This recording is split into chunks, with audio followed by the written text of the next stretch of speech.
Hello everyone, स्वागत है आप सभी को हमारे यूट्यूब चैनल ए ऑनलाइन सॉल्यूशन में।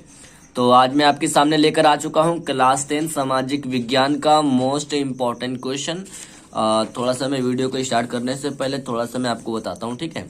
देखिए, आपसे जो session bye session subjective question की वीडियोज आएगी आपकी,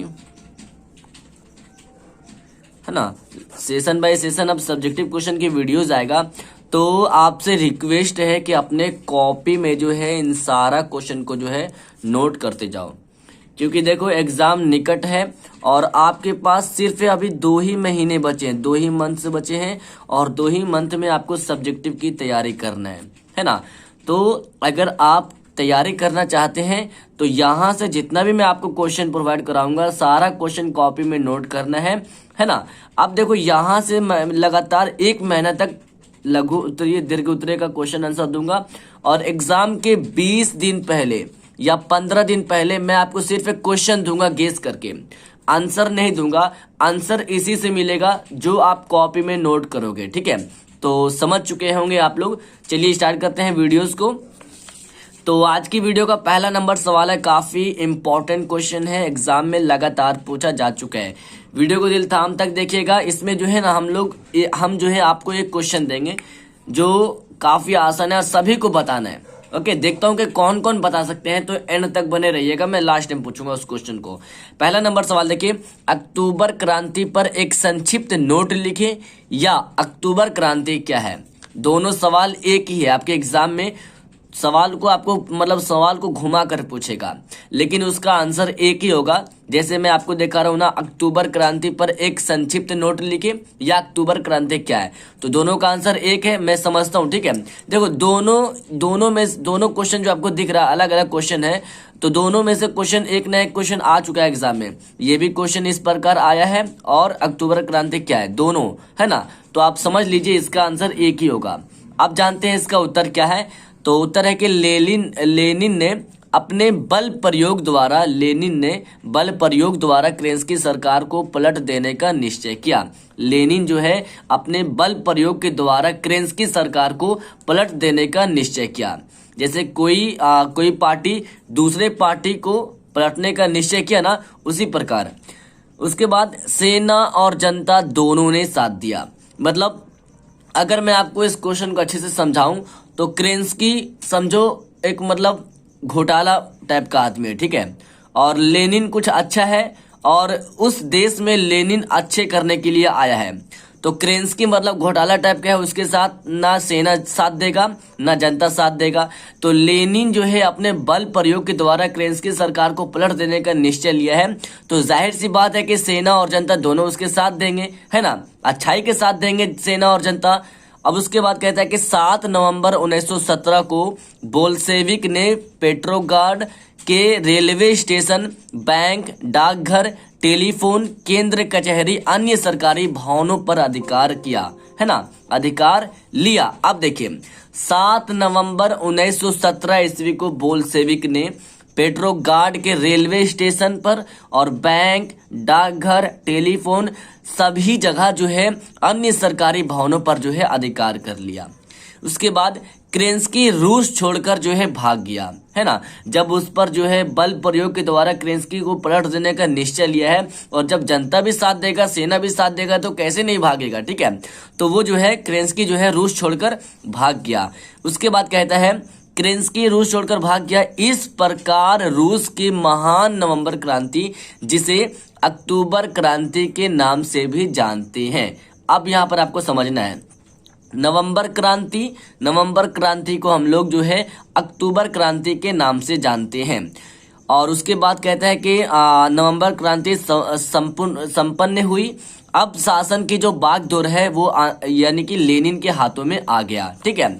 तो लेनिन ने क्या किया, लेनिन ने अपने बल प्रयोग के द्वारा केरेंस्की सरकार को पलटने के साथ उसके साथ साथ सेना और जनता दोनों ने साथ दिया। तो साथ देने के बाद 7 नवंबर 1917 को जो है बोल्शेविक पेट्रोग्राड के रेलवे स्टेशन, बैंक, डाकघर, टेलीफोन केंद्र, कचहरी, अन्य सरकारी भवनों पर जो है अधिकार किया।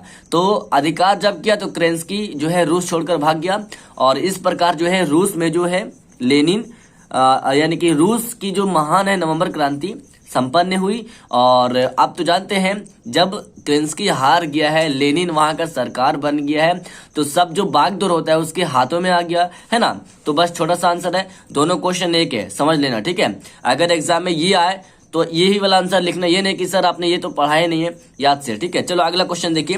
क्वेश्चन अगला कहता है सर्वहारा वर्ग किसे कहते हैं। क्वेश्चन 2 नंबर में आता है, ठीक है। तो सर्वहारा वर्ग किसे कहते हैं, आइए समझते हैं। समाज का वैसा वर्ग, समाज का वैसा वर्ग जिसमें किसान, मजदूर और आम गरीब लोग शामिल हो, उसे हम सर्वहारा वर्ग कहते हैं। क्या समझे हैं? एग्जाम्पल के तौर पर लेते हैं बिहार, ठीक है। तो बिहार में किसान, मजदूर, आम लोग सब शामिल रहते हैं, उसे सर्वहारा वर्ग कहते हैं। तो याद रखेंगे, समाज का वैसा वर्ग जिसमें किसान, मजदूर, आम लोग शामिल हो, मिलजुल कर रहे, उसे हम सर्वहारा वर्ग कहेंगे। कितना इजी क्वेश्चन है, याद कर लेना, ठीक है। 2 लाइन है, 2 नंबर है। देखिए कुछ ये क्वेश्चन का आंसर आपको बताना है। 3 नंबर सवाल आपको दिख रहा है स्क्रीन पर, काली मिट्टी का दूसरा नाम। मैं आपके लिए वेट करूंगा, ठीक है। 10 सेकेंड आपके लिए साइलेंट रह जाता हूं मैं। आप लोग जब तक आंसर बताओ, ये खाली स्थान को भरना है।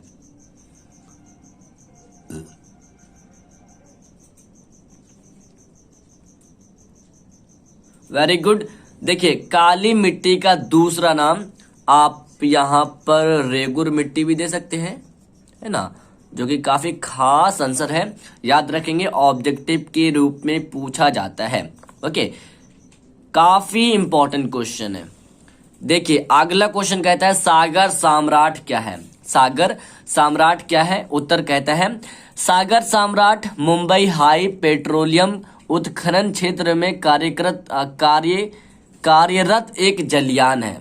सागर सम्राट जो कि मुंबई में है जी। आप देखेंगे ना, सागर सम्राट यानी कि समुद्र के बीच बना है और उससे जो है तेल वगैरह निकाला जाता है खुदाई करके। तो आइए जानते हैं कि सागर सम्राट जो है मुंबई हाई पेट्रोलियम उत्खनन क्षेत्र में जो है कार्यरत एक जलयान है, जो समुद्री क्षेत्र में जल के भीतर तेल कूप की खुदाई का कार्य करता है ना। समुद्री क्षेत्र के बीच में यानी कि जल के भीतर जो है तेल कूप की खुदाई का कार्य करता है, उसे सागर सम्राट कहते हैं। ओके, क्लियर है ना। चलिए क्या कीजिए, आप जो है ना, अगर आप सागर सम्राट को देखना चाहते हैं तो यूट्यूब पर सर्च कीजिए सागर सम्राट, बहुत सारे वीडियो आ जाएगी, देख लेना उसका इमेज, शायद आपको इमेज से कुछ इसका आंसर याद हो जाए। ओके चलिए अगला क्वेश्चन देखिए।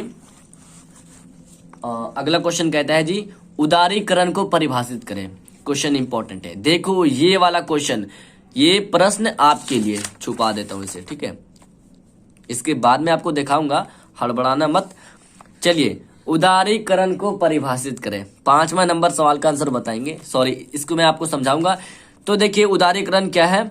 उदारीकरण का अर्थ सरकार द्वारा लगाए गए सभी अनावश्यक नियंत्रणों तथा प्रतिबंधों जैसे लाइसेंस, कोटा आदि को हटाना है।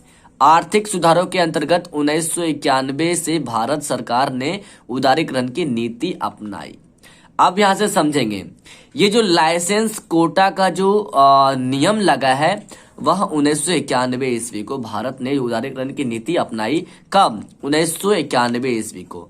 अब देखिए उदारीकरण को अगर आपको परिभाषित करने बोलेगा या पूछ देगा कि उदारीकरण क्या है, तो आपको आंसर इस प्रकार देना है कि उदारीकरण का अर्थ सरकार द्वारा जो लगाए गए सभी अनावश्यक नियंत्रण जो है, यानी कि जो सरकार के द्वारा लगाया गया जो है आवश्यक नियंत्रणों तथा प्रतिबंध है, उसी को हटाना है। और आर्थिक सुधारों के अंतर्गत जो है 1991 में भारत सरकार ने जो है उदारीकरण की नीति अपनाई। तो लाइसेंस, कोटा आदि को हटाने में, ठीक है, समझ में आ गई है आपको। ओके, अगर आपको नहीं समझ में आई है स्क्रीनशॉट खींच लो, याद कर लो। ओके चलिए अब जो है ये प्रश्न आपके लिए है, चलिए स्क्रीन पर लाऊं, दिख रहा है आपको क्लियर। ये प्रश्न आपके लिए, इसका आंसर सभी बताएंगे। क्वेश्चन कहता है महात्मा गांधी दक्षिण अफ्रीका से भारत वापस कब आए।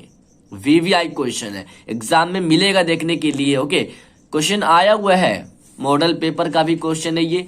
तो ऑप्शन ए 1913, बी 1919, सी 1915 और डी 1921। क्या मैं आपके लिए वेट करूं या आप लोग आंसर बताएंगे जल्दी से? महात्मा गांधी जो है दक्षिण अफ्रीका से भारत 1915 ईस्वी में। चलो बहुत देर वेट किया, सी ऑप्शन राइट होगा। अब बताएंगे कि कौन कौन स्टूडेंट इसका आंसर सही दिए हैं। चलिए बताओ कौन कौन सही किए हैं, बताइए। चलिए तो जो सही किए हैं वेरी गुड। अगर आपको ये वीडियो हेल्पफुल लगा तो लाइक करेंगे और मुझसे उम्मीद यही है कि आप लोग जो है सारा क्वेश्चन को नोट करें। पीडीएफ टेलीग्राम ग्रुप में आपको डाल दिया जाएगा। जो लोग टेलीग्राम ग्रुप में नहीं ऐड हैं तो ज्वाइन कर लें। अगर आपको वो भी समझ में नहीं आया, ये जो वीडियो बनाया हूं, अगर आपको इसमें कुछ भी समझ में नहीं आया तो रिप्लाई करेंगे। नेक्स्ट मैं आपको कोशिश करूंगा अच्छे से समझाने के लिए, ठीक है। Okay everyone, that's all, bye, खुदा हाफिज।